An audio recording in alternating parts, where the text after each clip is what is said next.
The 1987 Constitution of the Republic of the Philippines, Preamble. We, the sovereign Filipino people, imploring the aid of Almighty God, in order to build a just and humane society and establish government that shall embody our ideals and aspirations, promote the common good, conserve and develop our patrimony, and secure to ourselves and our posterity the blessings of independence and democracy under the rule of law and regime of truth, justice, freedom, love, equality, and peace, do ordain and promulgate this Constitution. Hi everyone, good day. This is Almira Abdullah and together with me is Jason Padeño. And my assigned topic is the 1973 Constitutional Authoritarianism.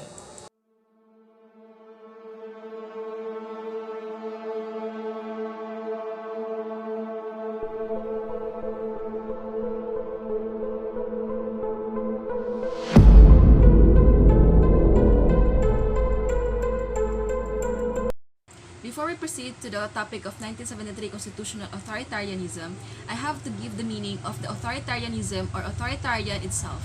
So the authoritarian is someone that has a power to control over people. It can be a dictator. It can be a dictator from the government that has a higher position like a president and that control the people. All the power are coming from the president or from that dictator. So Ferdinand E. Marcos was an elected president during the 1965. In 1967, Philippine Congress passed a resolution calling for a constitutional convention to change the 1935 Constitution. Ano nga ba yung 1935 Constitution? Yung 1935 Constitution is yun na yung Commonwealth Constitution. Ang nilalaman nun is yung elected president at saka vice president, meron silang 6-year term without re-election. Ibig sabihin, tuloy-tuloy yung termino nila ng 6 years. Pero, however, napalitan nito. Naging 4-year terms na lang sila. Yung president at saka vice president, meron na lang 4-year term. That's why Ferdinand E. Marcos ran again. He uses his power, his money to boosted the campaign by using government funds para mas matulungan pa yung pagpanalo niya doon sa as elected president.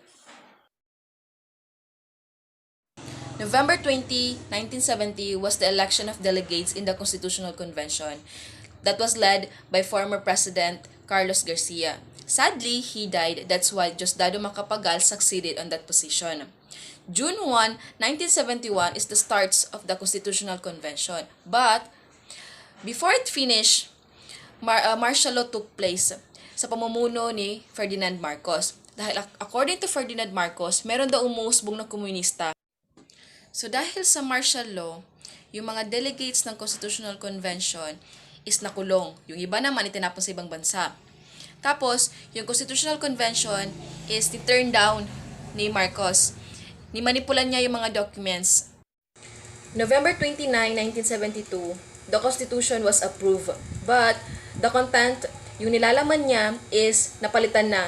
Napalitan na ni Marcos sa pagmamanipula niya sa mga dokumento. So, bago pa mamanipula ni Ferdinand E. Marcos yung Constitutional Convention, ang nilalaman talaga nun is ang Constitutional Convention was supposed to have a parliamentary style of government wherein the legislative power was vested in a unicameral National Assembly. Ang unicameral National Assembly is ito na yung isang chamber na nagsusupport ng isang 6-year term elected president or vice president. Sila yung mag-choose ng kanilang elected president. And then, the greatest votes in the legislative will become the prime minister. However, si Ferdinand E. Marcos na ngayon president, siya pa yung naging prime minister ng bansa because he holds the power because of the martial law. By the way, ang bansa natin ngayon is hindi na unicameral National Assembly. We have the bicameral National Assembly which has the 2 chamber. We have the House of the Representative and the Senate. On November 30, 1973, Ferdinand E. Marcos issued the Presidential Decree No. 73, the date of plebiscite to ratify or to reject the Constitution. Kaso, pinospone niya to kasi natatakot siya na yung mga tao, yung public, will reject the Constitution. Hindi tanggapin yung Constitution na yon. Dahil nga takot si Marcos na ma-reject yung kanyang Constitution, citizen assemblies were held on January 10 to 15, 1973. Yung mga Pilipino nag-ipon-ipon para magboto kung pagtitibayin ba nila yung Constitution or isususpend nila or i-continue yung martial law or ita-temporary nila or pansamantalang nilang isa-suspend muna yung pag-elect for several years. And then, however, nung January 17, 1973, the Constitution had been ratified, had been approved. Na-ratified yung Constitution na yon dahil sa overwhelming votes of a irregular citizen assemblies. In the year 1976, the citizen assemblies approved to continue the martial law, as well as substituting the interim batasang pambansa to interim National Assembly. Aside from being a president, Ferdinand E. Marcos also became a prime minister and has the power to legislative. In the year 1980, the retirement of judiciary was extended to 70 years. And then in 1981, the parliamentary style of government was modified, binago. Naging French style na siya, which is yung semi-presidential system where executive power was restored to the president. Itong executive power na to or executive committee was composed of one prime minister and 14 president's cabinet. However, itong 1984, yung executive committee was abolished. Natanggal. Ang ipinalit doon is yung posisyon ng vice president. So kaya pinupush ni Marcos yung 1973 Constitution is kasi yun yung way niya to abolish the Senate at para na rin hindi mag-function yung parliamentary style of government. Also, para makip niya yung executive. Another reason kaya niya pinupush yung 1973 Constitution is that gusto niyang mag-function yung authoritarian presidential system wherein all the powers are coming to the president. So those years until 1980 was very turbulent, very magulo because of the dictatorship of Marcos, because of the martial law. August 1983, Benigno Aquino Jr., the most credible alternative leader to oppose Marcos, was assassinated by military. He was assassinated after returning from the United States, and there's a widespread suspicion that it came from the higher position in the government. And that time, the higher position in the government was Marcos. So dahil sa nangyari na yun, si Marcos, pinaaga niya yung election at dineclare niya yung sarili niya as a winner kasi nga wala nang umuoppose sa kanya. So dahil doon sa pag-declare niya sa sarili niya as a president, there was a small group of military that attempt to stage him but failed. Kaya nga, na-trigger yung pagbuo, na-trigger at naka-create ng EDSA People Power Revolution of 1986. Yung EDSA People Power Revolution of 1986 is yung mga tao nag-ipon-ipon sa kalsada at naglakad sila. Yun yung way nila para bumaba sa pwesto si Marcos. So before, United States supports Marcos and the martial law. Pero nung nangyari na yung EDSA People Power Revolution, under the pressure of United States, yung pamilya ni Marcos is natapon sa ibang bansa. And then, si Marcos napababa sa posisyon niya at nakapalit si Corazon Aquino. Good morning everyone, my name is Jason Mark Padeño. I am the second reporter and I will discuss the 1987 Philippine Constitution after martial law.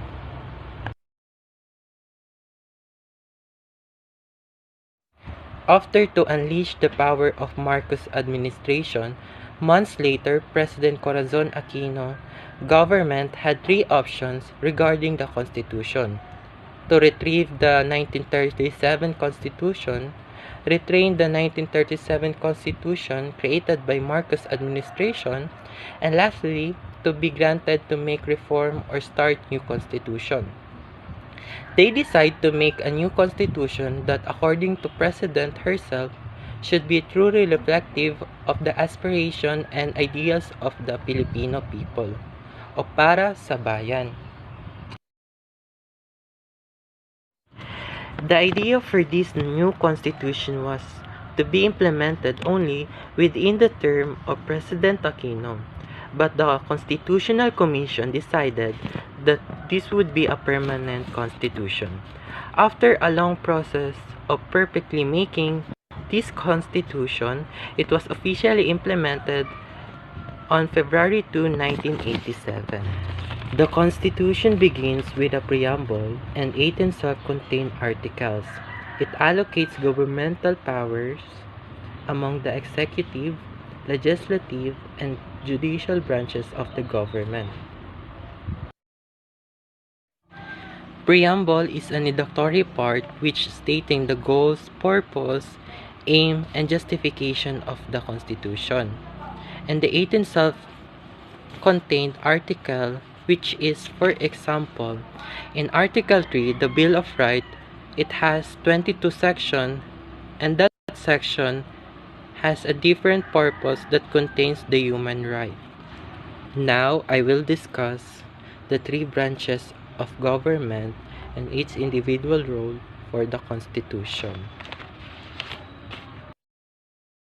Executive branch is headed by the President and his cabinet, whom he appoints. The President is the head of the state and the chief executive, but his power is limited by equal designation of power from the two other co-equal branches of government. The President and the Vice President are elected at large by a direct vote, serving a single 6-year term. Executive branch composed of the President and Vice President and his appointed cabinets. In the Article 7 of 1987 Constitution, the executive branch, the article contains the qualification of the President and Vice President and its power, which is the following. The qualification of President and Vice President should be natural-born Filipino, a registered voter, must be able to read and write, 40 years of age at the day of election, and must be resident in the Philippines 10 years before the election is held. The power of President. The President has a power to sign or veto legislation, command the armed forces, ask for a written opinion of their cabinet, convene or adjourn Congress, grant, retrieves, and pardon, receive ambassador, proclaim martial law. The Constitution grants the President authority to appoint his cabinet. This department from a large portion of the country's bureaucracy. It means, isa sa mga kakayahan ng presidente ay magluklok ng isang pinuno sa isang departamento. Tulad ng Department of Health, DOH, Department of Trade and Industry, DTI, Bureau of Customs, BOC, at iba pang mga kabinete ng gobyerno na tumutulong sa pangangailangan ng bansa. Legislative branch. The power resides in a Congress divided into two houses, the upper house, Senate, and the lower house, Representative. The 24 senators are elected at large by popular vote and can serve no more than 2 consecutive 6-year terms. The lower house is composed of district representatives representing the city and provinces. There are 250 legislative districts in the Philippines that elect their representatives to serve 3-year terms. Also, in the lower house represent a joint representative party list of a community, sectors, or groups. Party list representatives may fill up not more than 20% of the seats in the House. In the 1987 Constitution, Article 6, Legislative Branch, the article contains the qualification of Legislative Department. The legislative branch is composed of 2 houses, the upper house and lower house. The upper house, in the Article 6, Section 2, the Senate shall compose of 24 senators who shall be elected at large by qualified voters of the Philippines, as may provided by the law. Article 6, Section 5, the House of Representatives shall be composed not more than 250 members, unless otherwise fixed by the law. Example, sa isang province, times 2 yung population but required and stated from the Article 6, Section 5, Paragraph 3 na 2,500 lang yung population. to represent that province. So, hahatiin yung province that should legally processed by the law para magkaroon pa ng isang representative yung certain province. Kaya may tinatawag tayong District 1 representative and District 2 representative. The representative member composed of the city and province representative and party list. Article 6, Section 3. The qualification of the senator. The following are the qualification of senator. Natural-born citizen of the Philippines, at least 35 years of age, able to read and write, a registered voter, and a resident of the Philippines for not less than 2 years immediately preceding the day of election. Qualification of House of Representatives.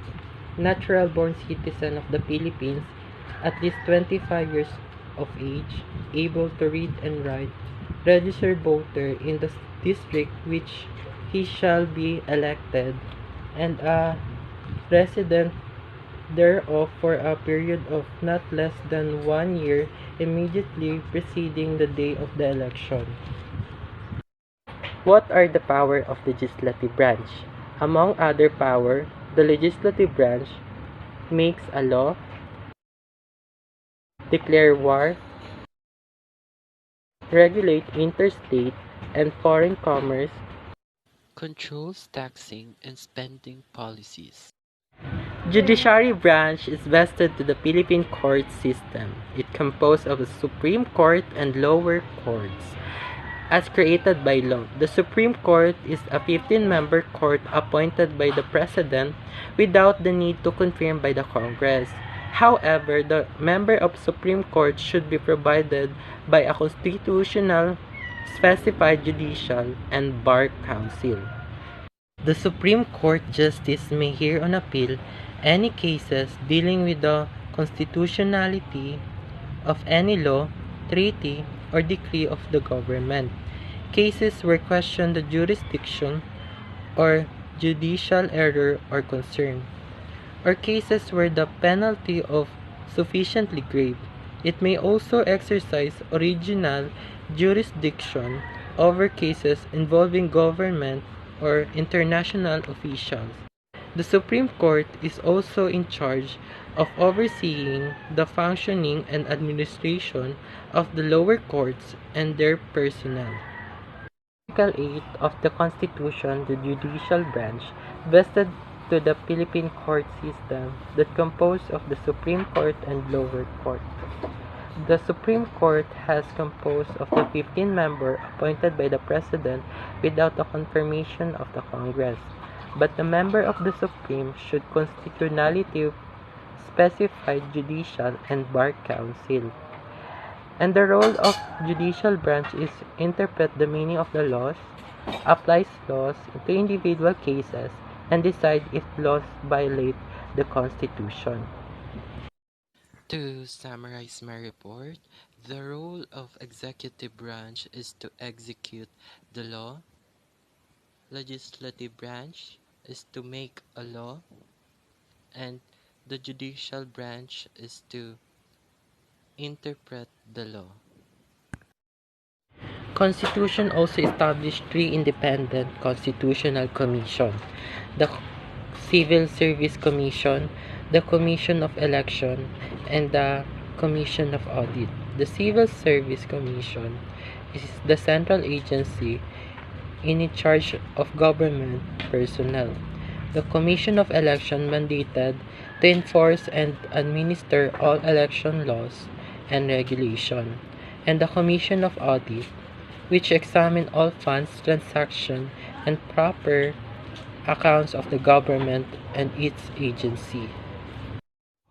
To further promote the Office of Ombudsman, to in charge to investigate complaints that pertain to public corruption, unlawful behavior of public official, and other public misconduct.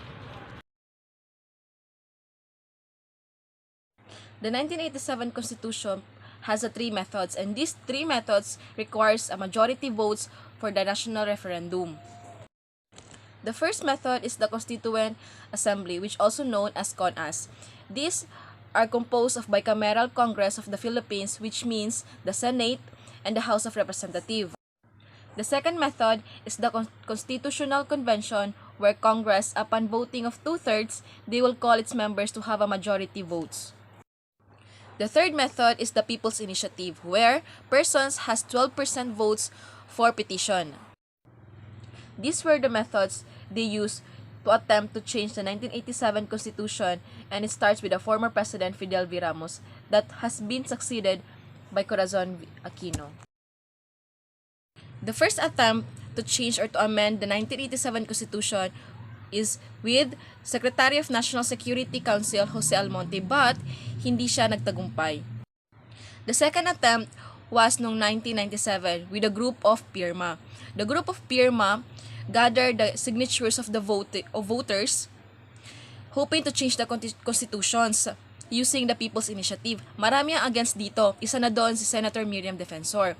Ngayon, si Senator Miriam Defensor, dinala ito sa court, and later on, she won because the People's Initiative method cannot push through because of without enabling law. President Joseph Estrada investigates the issue regarding the charter change, focusing on the economic and judiciary provisions of the constitutions. However, it was all blocked by different entities. After President Estrada, Gloria Macapagal Arroyo was a vice president during that time, and together with her is the House Speaker Jose de Venecia used the first method, which is the Constituent Assembly, but it was not also succeeded dahil sa kinakaharap during that time ni Gloria Macapagal Arroyo na controversy and scandal. And then, yung termino niya na gusto niya pang i-extend sana is hindi rin na-allowed, hindi rin na-approve. President Benigno Aquino III has no interest in charter change. That's why Speaker of the House Feliciano Belmonte Jr. tried to introduce the amendments to change the Constitution. And their main goal was the liberalization. Ano nga ba yung liberalization? Ang liberalization is a form of government which is the main focus is the economic activities. And also, para ma-lose yung control sa government. But this attempt was not also succeeded. President Rodrigo Duterte won the 2016 presidential election campaigning of reducing of crimes by killing thousands of criminals. He also advocates of federalism.